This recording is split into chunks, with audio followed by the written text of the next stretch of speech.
High high high, খুব তাড়াতাড়ি আমরা ঘুরতে যাচ্ছি। খুব তাড়াতাড়ি বলাটা ভুল, মানে কালকে ভোরবেলায় আমরা বেরোচ্ছি হচ্ছে কোথায় সেটা পরে বলছি। তার আগে দেখো আমাদের প্যাকিং পুরোপুরি কমপ্লিট। এই হচ্ছে হচ্ছে আমাদের ট্রলি, আর এই হচ্ছে আমার ব্যাগ অ্যাজ ইউজুয়াল। এত ভারী যে আমি নিয়ে বইতেই পারি না, মানে অসম্ভব হয়ে যায় বওয়াটা। যাই হোক, মানে এই ট্রলিতে শুধুমাত্র আমার আর সন্দীপের দুজনের হয়ে গেছে। আর এতে আমার মেয়ের কতবার বলবার পরেও বড় ট্রলি নেবে না, কারণ কি ওর বইতে অসুবিধা হয়, ভারী ট্রলি নিয়েও হাঁটতে পারে না।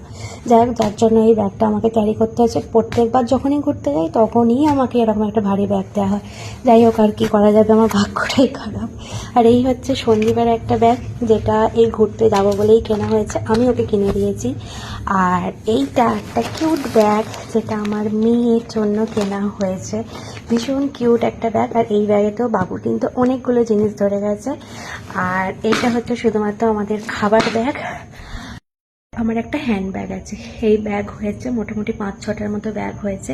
একটা বড় ট্রলি নিলে এত ব্যাগ হতো না, সেটা আমার বরকে বুঝিয়ে সম্ভব নয়, কারণ কি ও অত বড় ট্রলিও বইতে পারবে না। যাই হোক, কালকে আমরা একদম ভোরবেলা 5:30টায় গাড়ি আসবে, গাড়ি করে যাব হচ্ছে হাওড়াতে।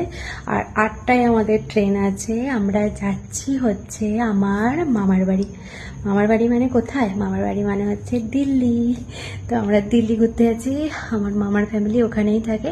তো দিল্লি থেকে আরও কোথাও যাওয়ার ইচ্ছা আছে। তো চলো, আজকে তাড়াতাড়ি শুয়ে পড়তে হবে। এখন বেজে গেছে হচ্ছে রাত্রি 11টা। কালকে আবার তাড়াতাড়ি উঠতে হবে। চলো, টাটা, বাই, গুড নাইট।